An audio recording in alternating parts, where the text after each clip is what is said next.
தொழில்துறையில் வெளிநாடுகளும் திரும்பி பார்க்கும் வண்ணம் தமிழகத்தை முன்னேற்ற பாதைக்கு அழைத்துச் சென்ற பெருமை முதலமைச்சர் செல்வி ஜெயலலிதாவையே சாரும். உலகமே வியக்கும் வண்ணம் சர்வதேச முதலீட்டாளர்கள் மாநாட்டை கூட்டி அதன் மூலம் பல்லாயிரக்கணக்கானோருக்கு வேலை வாய்ப்பை ஏற்படுத்தும் வகையில் 2,42,160 கோடி ரூபாய் முதலீடுகளை ஈர்த்து முதலமைச்சர் செல்வி ஜெயலலிதா சரித்திர சாதனை படைத்துள்ளார். இது குறித்த ஒரு செய்தி தொகுப்பு.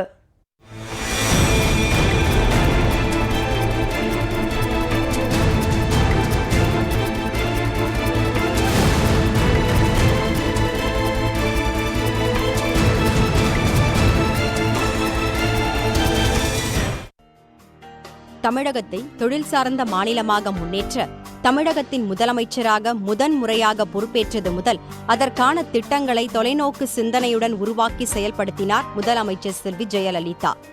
தெற்காசிய பகுதியில் புதிய தொழில் முதலீடுகளை ஈர்க்கும் மையமாக தமிழகத்தை மாற்ற முதலமைச்சர் செல்வி ஜெயலலிதா இடையராது மேற்கொண்ட முயற்சிகள் காரணமாக இந்தியாவிலேயே தொழில்துறையில் முன்னோடி மாநிலமாக தமிழகம் உயர்ந்துள்ளது. 2003ஆம் ஆண்டு புதிய தொழில் கொள்கையை முதலமைச்சர் செல்வி ஜெயலலிதா அறிவித்து செயல்படுத்தினார். அதன் தொடர்ச்சியாக உட்கட்டமைப்பு வசதிகளை வலுப்படுத்தவும் பொதுத்துறை நிறுவனங்களை மேம்படுத்தவும் திட்டமிட்டு துரித கதியில் பணிகள் மேற்கொள்ளப்பட்டன.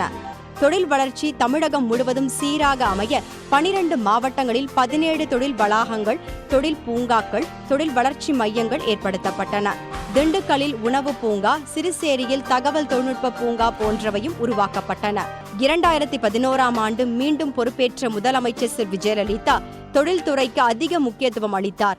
ஏற்கனவே திட்டமிட்டு தொடங்கப்பட்டு பின்னர் திமுக ஆட்சியின் அலட்சியத்தால் தாமதப்படுத்தப்பட்ட உட்கட்டமைப்பு திட்டங்கள், மின்சார உற்பத்தி திட்டங்கள், நிதி ஆதாரங்களை திரட்டுவதில் ஏற்பட்ட தொய்வுகள் ஆகியவற்றை முதலமைச்சர் செல்வி ஜெயலலிதா மீண்டும் புனரமைத்து திட்டங்களை தீவிரமாக செயல்படுத்தினார்.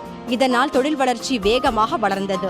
தொழில் வளர்ச்சிக்கான அடித்தளத்தை ஆழமாகவும் விரிவாகவும் ஸ்திரமாக உறுதியாக மேம்படுத்திய முதலமைச்சர் செல்வி ஜெயலலிதா தொழில் வளர்ச்சி மற்றும் விரிவாக்கத்திற்கு அடிப்படை தேவையான நிதி முதலீட்டை ஈர்க்க தனிச்சிறப்பு மிக்க திட்டங்களை செயல்படுத்தினார். பன்னாட்டு நிறுவனங்கள் தமிழகத்தில் தொழில் தொடங்க நிர்வாக மட்டத்தில் சீர்திருத்தங்களை மேற்கொண்டார். தொழில்துறையினருக்கு தேவையான சலுகைகளை வழங்கினார்.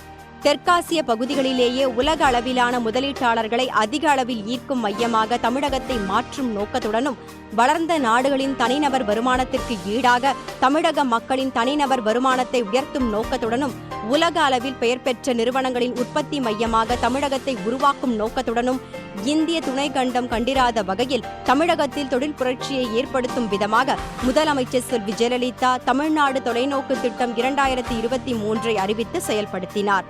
இதன் தொடர்ச்சியாக சூரிய மின் உற்பத்தி கொள்கையை அறிவித்து முதலீட்டாளர்களை ஈர்க்க வழி ஏற்படுத்தினார்.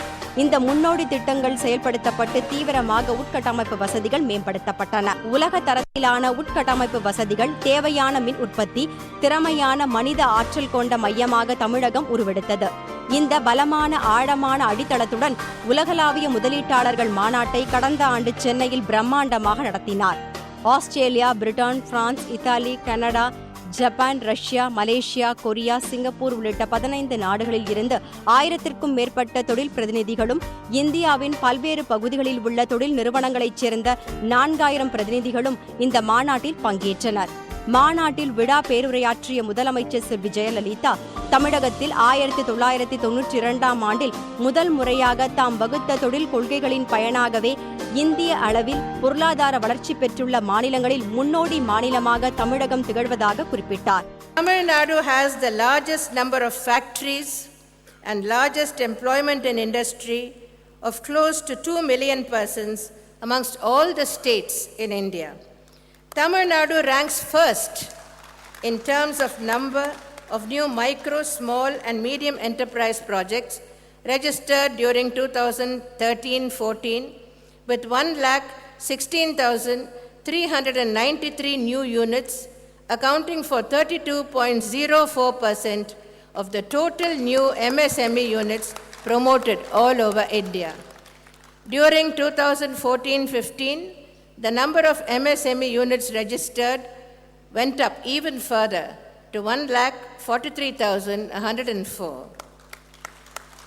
ASSOCHAM brought out a report in February 2015 on states' emergence a comparative analysis of growth and development, which rated Tamil Nadu as the best performing state in 8 out of 9 development parameters like economy, industrial development, combined infrastructure, power, roads, health, income and inequality, and overall development.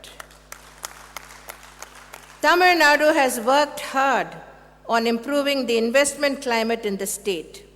We have formulated a very innovatively designed Tamil Nadu Investment Promotion Program, TNIPP, with the assistance of the Japan International Cooperation Agency. TNIPP effectively aligns the policy priorities of the state government with the expectations of investors. My government believes in balanced industrial development across the state. Hence, I introduced a very attractive package of incentives to encourage investors to invest in the southern districts of Tamil Nadu. A ready-to-occupy land bank of 42,000 acres is available for industry. CMIE indicates that the total incremental investment proposed in the state during April 2011 to June 2015 is 2,61,709.92 crore rupees. From May 2011 to date, the state government has facilitated 86 investments with a cumulative investment of 43,101.81 crore rupees through memoranda of understanding and single window facilitation. உலகளவிலான பெரிய தொழில் நிறுவனங்களை தமிழகத்திற்கு ஈர்த்து சாதனை படைத்த முதலமைச்சர் செல்வி ஜெயலலிதா தமிழக அரசின் பொதுத்துறை நிறுவனங்களையும் மற்ற தொழில் நிறுவனங்களையும் நெருக்கடியில் இருந்து மீட்டு அவற்றை புதிய உத்வேகத்துடன் செயல்படுத்த வைத்தார். தொழில் தொடங்க தேவையான சிறப்பான உட்கட்டமைப்பு வசதிகளான சாலை வசதி, துறைமுகம், விமான நிலையம், ரயில் நிலையம் ஆகியவற்றுடன் தொழிற்பேட்டைக்கு உள்ள போக்குவரத்து வசதி, தங்கு தடையற்ற மின்சார விநியோகம், சிறந்த தொழில் திறன் கொண்ட மனித ஆற்றல், அமைதியான தொழில் சூழல் ஆகியவற்றுடன் மக்களின் வாங்கும் சக்தியை அதிகரிக்க முதலமைச்சர் செல்வி ஜெயலலிதா மேற்கொண்ட மிகச்சிறந்த நடவடிக்கைகள் ஆகியவையே இன்று தமிழகத்தை தொழில்துறை மாநிலமாக முன்னேற்றியுள்ளது. தொழில் வளர்ச்சி உள்ளிட்ட ஒட்டுமொத்த தமிழகத்தின் வளர்ச்சி காரணமாக மக்களின் பேராதரவை பெற்றுள்ள முதலமைச்சர் செல்வி ஜெயலலிதா வரும் சட்டமன்ற தேர்தலில் மீண்டும் வெற்றி பெறுவது உறுதி.